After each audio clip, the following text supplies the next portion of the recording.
Halo semuanya, kami dari kelompok 23 ingin mempresentasikan tentang keseimbangan asam dan basa, di mana kami terdiri dari Mirna, Vandiko, Alfurkan, Tiur, dan Purna. Di mana Ibu Lisbeth Laura Silitonga sebagai dosen terkait. Nah, yang pertama adalah definisi asam dan basa. Asam adalah zat yang dapat memberikan ion H+ ke zat yang lain, atau bisa disebut sebagai donor proton. Dan basa adalah zat yang dapat menerima ion H+ dari zat lain, bisa disebut sebagai akseptor proton. Jadi, pada intinya, keseimbangan asam basa adalah suatu keadaan di mana konsentrasi ion hidrogen yang diproduksi setara dengan konsentrasi ion hidrogen yang dikeluarkan oleh sel.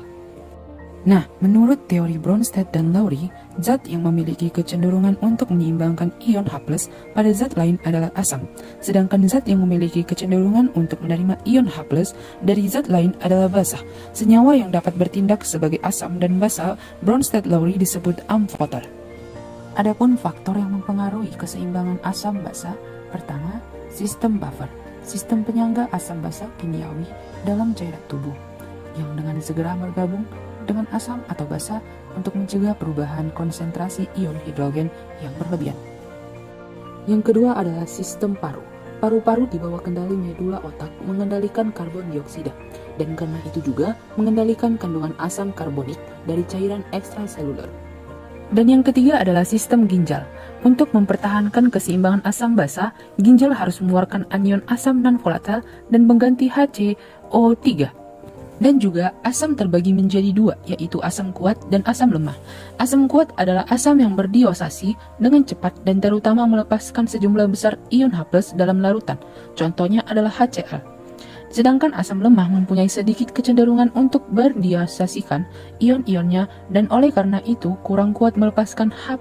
Contohnya adalah H2CO3. Contoh dari asam yaitu asam sitrat atau jeruk, asam tartat atau anggur, asam askorbat atau tomat, asam malat atau apel, asam butirat atau mentega, asam aksolat atau belimbing, asam tanat atau kopi, asam klorida yang terdapat pada lambung, asam karbonat atau soda, asam laktat atau susu. Adapun basa terbagi menjadi dua, yaitu basa kuat dan basa lemah.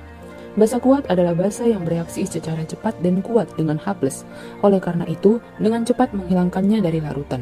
Contoh yang khas adalah OH- yang bereaksi dengan H+ untuk membentuk air atau H2O.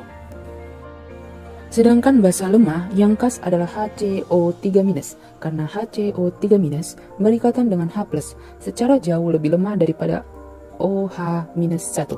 Kebanyakan asam dan basa dalam cairan ekstraseluler yang berhubungan dengan pengaturan asam basa normal adalah asam dan basa lemah. Adapun contoh dari basa yaitu natrium hidroksida, kalium hidroksida, magnesium hidroksida, kalsium hidroksida, dan barium. Dan yang ketiga adalah gangguan keseimbangan asam basa. Pertama, asidosis respiratorik. Asidosis respiratorik adalah kesamaan darah yang berlebihan karena penumpukan karbon dioksida dalam darah sehingga akibat dari fungsi paru-paru yang buruk atau pernapasan yang lambat. Kedua, asidosis metabolik. Asidosis metabolik adalah kesamaan darah yang berlebihan yang ditandai dengan rendahnya kadar bikarbonat dalam darah. Yang ketiga ada alkalosis respiratorik. Alkalosis respiratorik adalah suatu keadaan di mana darah menjadi basah karena pernapasan yang cepat dan dalam, sehingga menyebabkan kadar karbon dioksida dalam darah menjadi rendah. Serta yang keempat, alkalosis metabolik. Alkalosis metabolik adalah suatu keadaan di mana darah dalam keadaan basah karena tingginya kadar bikarbonat. Baik, demikianlah hasil diskusi kami dari kelompok 23 tentang keseimbangan asam dan basa. Lebih dan kurang kami mohon maaf, kami ucapkan terima kasih.